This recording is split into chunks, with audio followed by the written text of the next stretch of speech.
ओशो की बातें, जिंदगी का असली राज।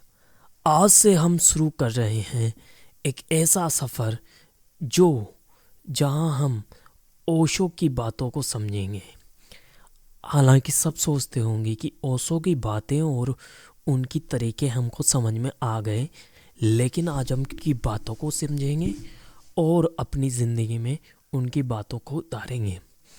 ओशो कहते थे, ज़िंदगी में जो कुछ हो रहा है उससे हम कुछ ज़्यादा नहीं समझते, ना हम समझ रहे हैं।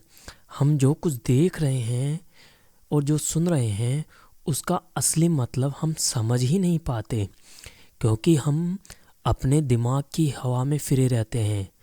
अगर अपनी लाइफ में कुछ बदलना है तो सबसे पहला काम यह है कि हम अपने सोचने का तरीका बदलें। ओशो हमेशा कहते थे, जिंदगी को उसी तरीके से जीने का है जैसा तुम्हारे अंदर की आवाज़ कह रही हो।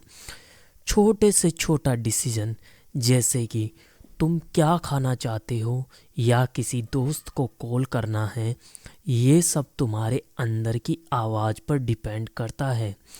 अगर तुम अपने आप को और अपनी बातों को समझना चाहोगे तो सब कुछ आसान हो जाएगा। तुम्हें लाइफ के मज़े मिलेंगे, बस अपनी सोच का गेम बदल लो। ओशो की सबसे बड़ी सीख यही थी कि सोच का असर हर चीज़ पर पड़ता है। तुम जैसा सोचते हो वैसा ही तुम्हारी दुनिया बन जाती है। अगर तुमने खुद को कमज़ोर समझा तो बाहर की दुनिया तुम्हारे लिए कमज़ोर हो जाएगी, पर अगर तुम खुद को ताकतवर समझते हो तो किसी भी मुसीबत को पार करना आसान हो जाएगा। उदाहरण के तौर पर ओशो ने एक बार कहा था, अगर बिन तुम किसी रुकावट को दीवार की तरह देखोगे तो वो दीवार तुम्हारे सामने मजबूत खड़ी रहेगी, लेकिन अगर तुम उसे रास्ता समझोगे तो वो दीवार भी तुम्हारी साथी बन जाएगी। हमारे दिमाग की जो सोच है वही हमारे आसपास की सच्चाई बन जाती है। अगर तुम सोचते हो कि तुम्हारी ज़िंदगी खराब है तो तुम उसी रास्ते पर चलोगे, लेकिन अगर तुम सोचते हो कि हर दिन नया मौका है तो वो मौका तुम्हें सामने आता और आएगा ही आएगा। ओशो ने हमेशा हमें यही समझाया है कि अपनी सोच को बदलो और दुनिया को अपने हिसाब से बदलो। ओशो कहते थे, अगर तुम खुद को जान लोगे तो पूरा ब्रह्मांड तुम्हारे सामने खुल जाएगा। यही आत्मज्ञान की शक्ति है। हमारी असली ताकत तब सामने आती है जब हम अपने अंदर की दुनिया को समझने लगते हैं। जितना तुम अपने बारे में जान पाओगे उतना ही तुम अपनी पूरी ताकत को पहचान पाओगे।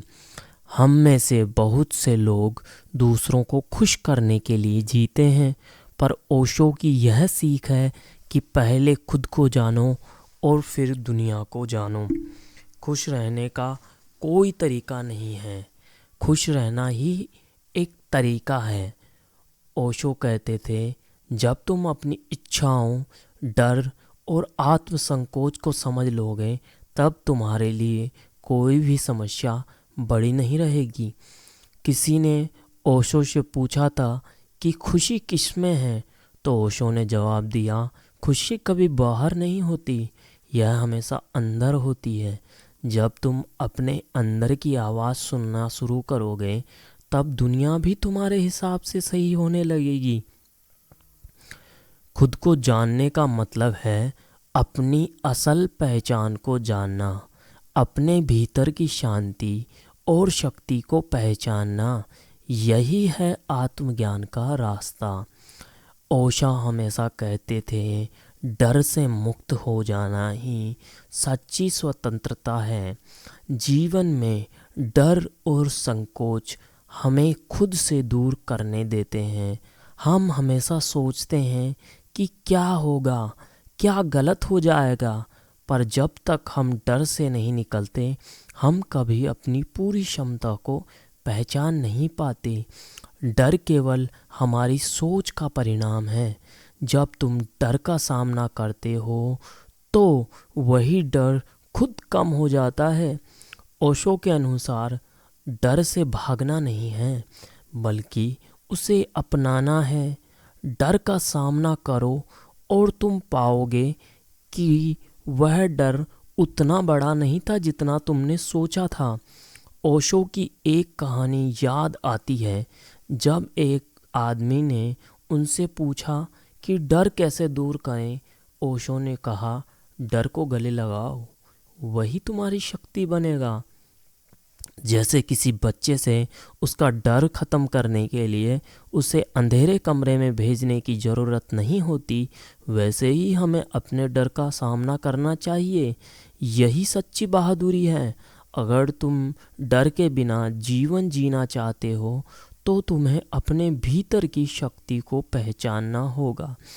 और जब तुम यह कर पाओगे तो तुम पाओगे कि हर मुश्किल, हर चैलेंज आसान हो जाएगा। ओशो ने हमेशा मौन को एक गहरी साधना के रूप में प्रस्तुत किया है। वह कहते थे, मौन वह भाषा है जो आत्मा से जुड़ी है। हम अपनी पूरी जिंदगी शोर शराबे में बिता देते हैं, लेकिन असल में हमारी असली ताकत शांति और मौन में ही छुपी हुई है। जब हम शांत होते हैं तब हम खुद से जुड़ते हैं। यह जुड़ाव हमें हमारे भीतर की सच्चाई और शक्ति को पहचानने में मदद करता है। ओशो के अनुसार मौन केवल शब्दों की अनुपस्थिति नहीं है, बल्कि यह एक आंतरिक स्थिति है जिसमें हम अपनी असल पहचान को महसूस कर पाते हैं। एक बार ओशो ने अपने आश्रम के लोगों से कहा था, जब तुम मौन में होते हो तो तुम पूरी ब्रह्मांड से जुड़े होते हो। यानी जब तुम्हारी चुप्पी में सच्चाई होती है तब तुम अपने अस्तित्व के साथ एकता महसूस करते हो। मौन में एक गजीब सी ताकत है जो हमें अपने लक्ष्य के और करीब लेकर जाती है। अगर हम हर दिन कुछ पल के लिए मौन बैठें और अपने विचारों को शांत करें तो हमें न केवल मानसिक शांति मिलेगी, बल्कि जीवन के प्रति एक नया दृष्टिकोण भी मिलेगा। तो अगली बार जब तुम तनाव महसूस करो या ज़िंदगी के बोझ के तले दब जाएं, थोड़ी देर के लिए मौन हो जाओ। यह तुम्हारे भीतर की शक्ति को जागृत करेगा और तुम खुद को नई दिशा में पाएंगे। ओशो ने जीवन को कभी संघर्ष से नहीं जोड़ा, बल्कि उन्होंने इसे एक अवसर माना। वह कहते थे, जीवन संघर्ष नहीं है, यह एक कला है। जब हम किसी चुनौती का सामना करते हैं तो हम उसे अपनी कमजोरी के रूप में देखते हैं, लेकिन ओशो का कहना था कि यह हमारी सबसे बड़ी ताकत हो सकती है। जिंदगी में कभी ना कभी हम सभी को मुश्किलें आती हैं। अभी करियर में असफलता मिलती है, कभी रिश्तों में टकराव होता है, लेकिन ओशो कहते हैं कि जब तक तुम खुद को नहीं जान पाओगे, तुम कभी किसी संघर्ष से नहीं निपट सकते।